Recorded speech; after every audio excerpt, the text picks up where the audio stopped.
Hello, Bwana Yesu asifiwe mpendwa katika Bwana. Majina yangu naitwa Brian Frank. Siku ya leo nataka tujifunze jinsi ya kuomba neema wakati wa mahitaji au wakati wa hali ngumu. Mpendwa katika Bwana. Kichwa somo letu kinasema matumizi ya neema katika kushinda dhambi. Wapendwa, dhambi huwa haitokei hivi hivi tu. Kunakuwa ni mchakato umefanyika mpaka unakuja kufanya dhambi. Ujawa tu makini kuangalia zile hatua mpaka unaenda kufanya dhambi. Ni mchakato mkubwa sana mpaka unaelekea kufanya dhambi. Hivyo basi, siku ya leo nataka tujifunze jinsi ya kuomba neema, matumizi ya neema ambayo tumepokea kwa Yesu Kristo katika kushinda dhambi. Wapendwa katika Bwana, ungana nami tuweze tukajifunze somo hili zuri sana. Kwanza tujue maana ya neema ni nini.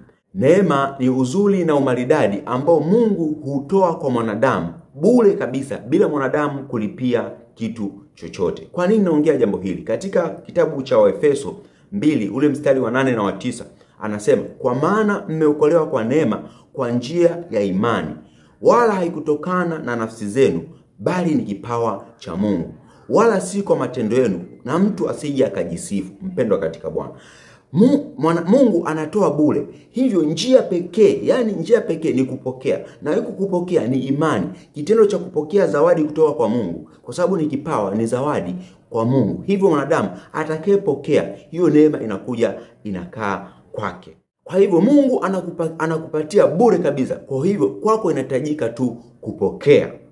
Na hiyo kupokea ndiyo imani. Tumeokolewa kwa neema kwa njia ya imani. Imani ni njia tu ya kuweza kuthibitisha kwamba nimekubaliana na mikakati, nimekubaliana na hii njia ya kweli na uzima, nimekubaliana na huu wokovu.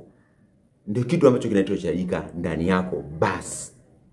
Hivyo, ukimsikiliza mwimbaji mmoja wa Injili, Paul Clement, ameimba wimbo mmoja sana unaitwa Neema ya Mungu, mzuri sana. Ni bure tumepewa, bure tumepewa, bure tumepewa. Neema ya Mungu bure tumepewa. Lakini pia ukisoma tenzi namba 89 kwa Kalvari, anasema rehema bure na neema, samaha nalo tumepewa kutoka kwa Mungu, ni bure kabisa ametoa. Hivyo unahitajika kupokea tu. Je, ni wakati gani au hali gani hutokea mpaka mtu ukahitaji neema ya Mungu? Mpendwa, unajua Yesu Kristo amewahi kufundisha kuomba. Katika ile Mathayo 6 mstari wa 9 mpaka wa 13, kuna mahali anasema, usitutie majaribuni, lakini utuokoe maovuni, au utuokoe na yule mwovu. Kwa nini anasema usitutie majaribuni? Mpendwa, kumbuka wakati mwingi sana dhambi hufanyika wakati jaribu limekaa. Mara nyingi sana dhambi hufanyika wakati wa huzuni. Dhambi ni tokeo la mwisho kabisa kama nilivyosema hapo awali. Hivyo kuna kitu ambacho kilianza kwanza. Hicho kitu utakapokiruhusu kitawale, ndipo ambapo itakuja itaharibu, ndipo utakapoenda kufanya dhambi. Ukiruhusu huzuni itawale, utaenda kufanya dhambi. Ukiruhusu wasiwasi utawale, utaenda kufanya dhambi. Ukiruhusu hofu itawale, utaenda kufanya dhambi. Ukiruhusu upweke utawale, utaenda kufanya dhambi. Ukiruhusu hasira itawale, utaenda kufanya dhambi. Hivyo wakati wa majaribu, ndio maana Yesu wakati anafundisha kuomba akasema hivyo, usitutie majaribuni. Ukianguka katika jaribu la huzuni, ukikaa katika huzuni muda mrefu utafanya dhambi. Ukikaa katika hofu muda mrefu utafanya dhambi. Ukikaa katika upweke muda mrefu utafanya dhambi. Kwa hivyo wakati mwingi sana wa huzuni, wakati mwingi wa hofu, wakati mwingi wa mashaka, wakati wa wasiwasi, wakati wa hasira, ni wakati sahihi. Ni wakati sahihi wa kuhitaji neema ya Mungu. Kabla hujaenda kufanya dhambi, ni wakati sahihi wa kuhitaji neema ya Mungu. Ukisoma katika kile kitabu cha Yakobo 1 mstari wa 14 na wa 15, anasema, lakini kila mmoja hujaribiwa kwa tamaa yake mwenyewe, huku akivutwa na kudanganywa. Anasema kila mmoja hujaribiwa kwa tamaa yake mwenyewe. Wakati ile tamaa imeshafika pale ndipo trials, ndipo harakati za dhambi zinaanza kutokea. Hivyo anasema huko akivutwa kwenye ile tamaa, inazidi kukuvuta katika wasiwasi, unazidi kuingia sana katika huzuni, unazidi kwenda sana katika upweke, unazidi kwenda sana katika mashaka, hofu, hasira, unazidi kwenda sana, huku ukivutwa na kudanganywa kwamba ukifanya hivi, kwa sababu ukiiba hapa utakula basi. Lakini kumbuka, baada ya kuiba kuna kitu kinafuata, hukumu ndani yako. Kwa huku unavutwa na kudanganywa. Kila mtu hujaribiwa kwa tamaa yake, huku akivutwa na kudanganywa kwenye ile tamaa, mwisho wa siku anaenda kufanya dhambi.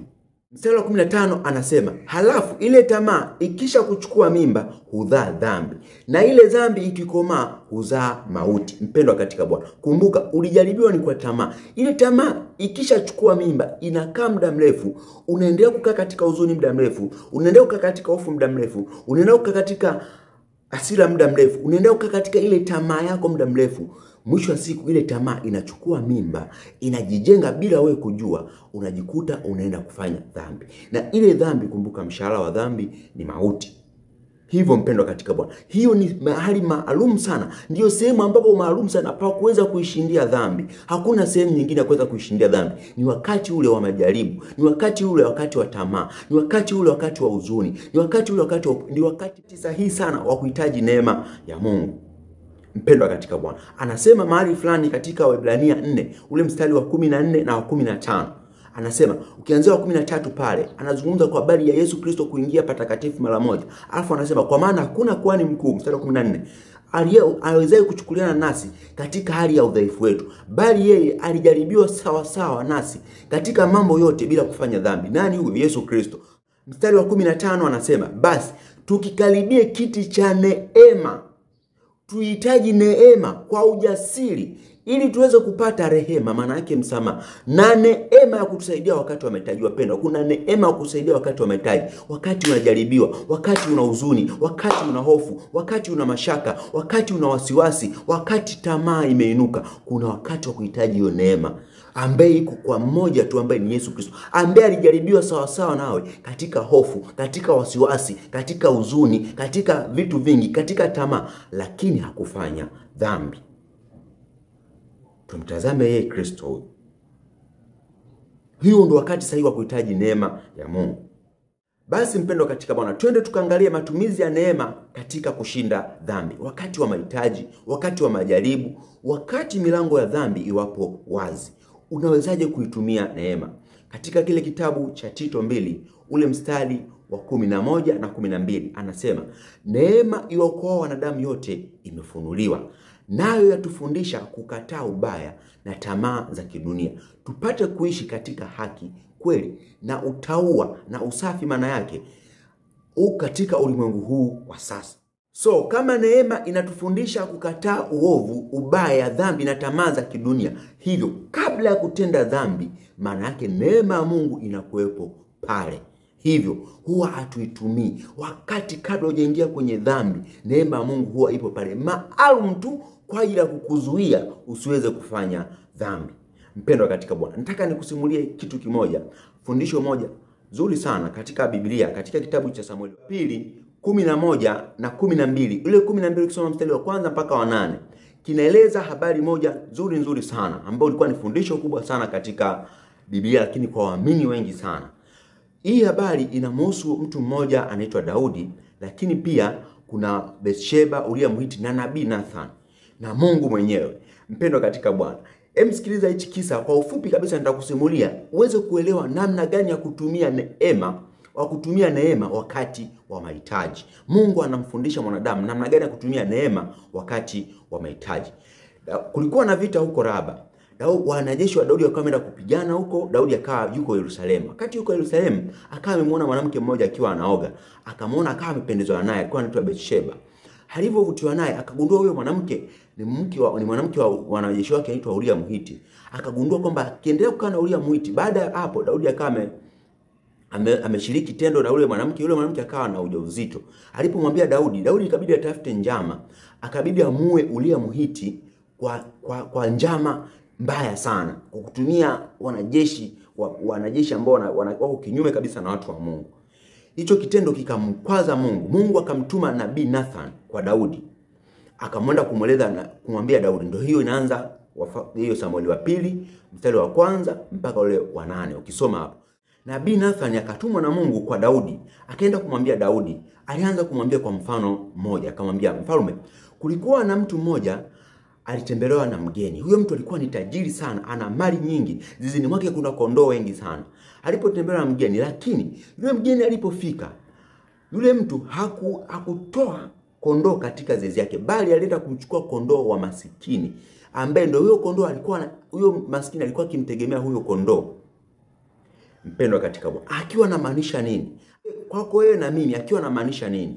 Akiwa anamaanisha kwamba ulikuwa upo katika hali kabisa ya kawaida kabisa ya utulivu na utukufu wa Mungu na injili na vitu vingine vimekaa ndani yako, lakini akaja mgeni, ikaja hasira, ukaja huzuni, ikaja upweke, ukaja tamaa. Ilipoingia ile tamaa ile, wewe una opportunity nyingi sana, au una njia nyingi sana ya kuweza kuiondoa ile tamaa, kwa sababu wewe ni tajiri, una Yesu Kristo, una damu ya Yesu Kristo ndani mwako. Kwa una utajiri wa kuweza kuishinda ile tamaa. Lakini ukaacha ile tamaa, ukaenda kutafuta kitu cha nje, kitu kidhaifu, ukaendelea katika ile tamaa yako ili uweze kuificha ile tamaa yako. Ukaacha ule utukufu wa Mungu, akaenda kutafuta kondoo mtu mwingine, akaja kumchinjia yule mgeni. Daudi akasema hivi, mfalme akamwambia, vipi atajisikiaje yule mtu mwingine? Daudi akasema, mtu huyo anastahili kuuawa kwa sababu amefanya kitu kibaya sana, amemdhulumu maskini. Ndipo nabii Nathan akasema, mtu huyo ni wewe mfalme. Mungu alikupatia ufalme, akakupaka mafuta, akakupatia injili, akakupatia vitu vizuri, amekupaka mafuta, umekuwa ni mfalme, akakupatia wake, akakupatia nyumba, akakuthibitisha, akawapiga adui zako, akafanya utukufu mkuu ndani ya maisha yako. Lakini Daudi, umeenda kumchukua mke wa Uria, umemuua Uria Mhiti na umemchukua mke wake. Umemuua Uria Mhiti na umemchukua mke wake. Ndipo nabii Nathan akasema, kama hayo mambo yalikuwa ni machache, msikiliza, huyo ni sauti ya Mungu. Kama hayo mambo yalikuwa ni machache, ungeliniambia ningekuongeza mengine. Umemwambia Mungu, umeelewa Mungu anachokimaanisha? Kama yalikuwa ni machache, ungeniambia ningekuongeza mengine. Kama nyumba ilikuwa ikutoshi, ungeniambia. Ungehitaji neema, manake ungehitaji ubure, kwa sababu hizi nyumba si kazi yako, si matendo yako, bali ni mimi Mungu nimekupatia. Huu ufalme si nguvu zako, bali ni mimi Mungu nimekupatia. Kukupaka mafuta kuwafukuza adui zako si wewe, bali ni mimi Mungu nimekupatia. Kwa kama ulikuwa unaona havikutoshi, ungeniambia, kuliko kitu ulichokifanya. Umetumia njia nyingine kufanya uovu, kufanya dhambi. Ndipo ambapo huwa tunafanya dhambi mahali hapa. Hivyo mpendwa katika Bwana, Mungu anatufundisha nini? Kabla ya kwenda katika dhambi, kuna neema ya Mungu ipo kwa ajili yako wewe. Hivyo hitaji neema ya Mungu kabla hujaenda kufanya dhambi. Wakati una hasira, omba neema ya Mungu, mwambie Mungu, nina hasira, nahitaji neema yako iweze kunituliza, kuniondolea hasira. Wakati una huzuni, mwambie Mungu, nina huzuni. Wakati nina upweke, mwambie Mungu, nina upweke. Wakati nina tamaa, mwambie Mungu, nina tamaa, ili Mungu aweze kuiondoa ile. Mtu wa kwenu akipungukiwa na hekima na aombe Mungu, hiyo Mungu atamjaza hekima kwa kadri Mungu awapatia wanadamu wote. Atampatia hiyo neema. Omba neema ya Mungu wakati huo. Usije ukaruhusu huo mlango ukafunguliwa. Huo mlango, kumbuka, tu katika milango ya dhambi. Shetani ni kama simba au nguruma, anazunguka akitafuta mtu ammeze. Hivyo tuwe makini sana. Sisi ambao tunaamini, watu ambao wewe hujui, sasa elewa maarifa haya. Soma vitabu hivyo, visome vizuri kabisa. Utapata neema ya Mungu, utapata mawazo, akili mpya ya namna gani ya kuweza kukimbia, namna gani ya kuweza kutoka katika hayo mambo. Kumbuka, vita yetu si katika mwili, bali ni katika roho. Hivyo ili kushinda inahitaji tuwe katika roho. Ili uweze kushinda tamaa katika roho, ili uweze kushinda katika roho, ukikaa katika yale mambo yale, hutaweza kushinda hata kidogo. Basi mpendwa katika Bwana, natumaini somo hili la kuhusu matumizi ya neema katika kushinda dhambi limekuwa ni la baraka kwako. Na kama limekuwa ni la baraka kwako, mpendwa katika Bwana, usisahau kusubscribe na kushare na watu wengine, ili waweze kujifunza kwa habari ya kutumia neema katika kushinda dhambi. Kutumia neema wakati wa mahitaji, kutumia neema wakati milango ya dhambi iwapo iko wazi. Basi nikutakie siku njema, neema Mungu iwe pamoja nawe. Shalom, shalom.